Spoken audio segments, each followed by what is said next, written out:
జగన్ గారికి 11 సీట్లు వచ్చినందువల్ల కొంచెం మత అనేది సరిగా లేదనేది మాత్రం నేను ఖచ్చితంగా చెప్తాను. ఎందుకంటే గత ప్రభుత్వంలో ఆయన ఉన్నప్పుడు అదే అసెంబ్లీలో చంద్రబాబు నాయుడు గారు కూర్చున్నప్పుడు చంద్రబాబు నాయుడు గారు మాట్లాడుతుంటే జగన్ గారు అన్నారు, ఈయనేదో తెగ మాట్లాడేస్తున్నాడు, 23 సీట్లు ఈయనకు ఉన్నాయి, 5 సీట్లు కానీ లాగిపడేశానంటే నీకు ప్రతిపక్ష హోదా కూడా ఉండదు అని చంద్రబాబు నాయుడు గారిని ఈయన కామెంట్ చేశారు. అది కూడా అసెంబ్లీలోనే కామెంట్ చేశారు. కానీ విధి రాత అనేది ఒకటి ఉంటుంది కదా, ఎవ్వరు ఊహించిన విధంగా ప్రజలు మీకు 11 సీట్లు ఇచ్చారు. ఎవ్వరు ఇవ్వలా, ప్రజలు మాత్రమే ఇచ్చారు. ఏదో నీ గవర్నమెంట్ బాగుందనుకున్నాను.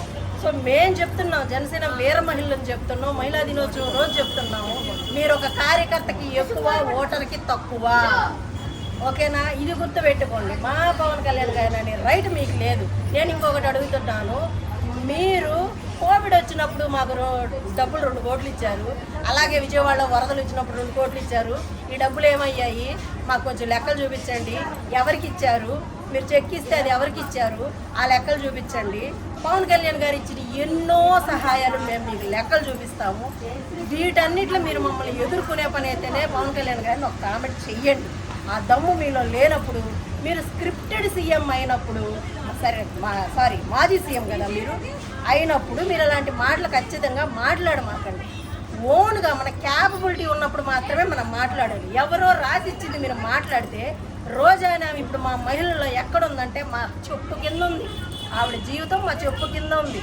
అలాంటి ఒక దరిద్రమైన జీవితం రోజాది, అంత అసహ్యమైన నోరు. కాబట్టి సో మీరు కూడా గుర్తుపెట్టుకోండి, ప్రజల్ని గౌరవించినప్పుడే, మీ తోటి నాయకులు మీరు గౌరవించినప్పుడు మాత్రమే మీరు మళ్ళీ జనాల్లోకి వస్తారు. రండి, జనాల్లోకి వచ్చి ప్రాబ్లమ్స్ గురించి మాట్లాడండి. మేమెవ్వరం కాదను. మేము ఏదైనా బాగా చేయకపోతే క్వశ్చన్స్ జనాల్లో నుంచి అడగండి అయ్యా, రోడ్డు మీద అడగండి, ఎవ్వరు అడగండి. మీకు ప్రతిపక్ష హోదా రాదు, ఇవ్వం కూడా, కొన్ని సంవత్సరాల వరకు ఇవ్వం. ఏం మాట్లాడాలో కనీసం స్క్రిప్ట్ రాసిస్తే దాన్ని చూసి చదవటం కూడా రాని రెడ్డి ఇవాళ మా పవన్ కళ్యాణ్ గారిని మాట్లాడడానికి ఆయన బయటకు వచ్చారు. అది చాలా తప్పండి. మీకు 11 సీట్లు కూడా లేవు, మీకు శాసనసభలో స్థానమే లేదు. వచ్చి 11 నిమిషాలు నించొని వెళ్ళిపోవడం కోసం వచ్చి మీరు మాట్లాడి అది కూడా రాసుకొని ఎవరినో అడిగి స్క్రిప్ట్ రాపించుకొని వచ్చినట్టున్నారు. పవన్ కళ్యాణ్ గారి పేరెత్తే స్థాయి కూడా మీకు లేదండి. ఎందుకంటే ఆయన 100కి 100 స్ట్రైట్ రేట్ ఇచ్చిన ఏకైక అధినేత మా శ్రీ పవన్ కళ్యాణ్ గారు. ఇప్పటి వరకు ఎవరు కూడా 100 to 100 గెలిచినట్లు ఎక్కడా లేదండి.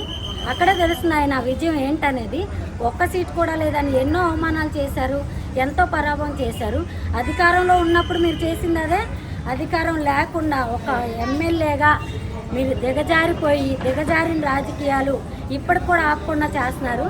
మీకు ఇంకా మేము ఎట్లా చెప్పినా మేము మీకులాగా అనుచిత వ్యాఖ్యలు చేయని వ్యక్తులం కాబట్టి సరిపోతుంది. అలాగే మాట్లాడదలుచుకుంటే కళ్యాణ్ గారి స్థాయిని మీరు ఆయన పేరెత్తే ఇది కూడా మీకు లేదు. అది తెలుసుకొని మీరు శాసనసభలో అడుగు పెట్టేటప్పుడు మీరు ప్రజల గురించి మాట్లాడడం కోసం రండి. ముందు అక్కడ ఏం మాట్లాడాలో తెలుసుకోండి. అంతేకాని అధికారంలో ఉన్నప్పుడు, అధికారంలో లేనప్పుడు పవన్ కళ్యాణ్ గారిని మాత్రం టార్గెట్ చేసి మీరు మాట్లాడేది అనేది మీకు చాలా సిగ్గుచేటు. మీలాంటి వాళ్ళ గురించి మేము మాట్లాడడం కూడా సిగ్గుచేటు.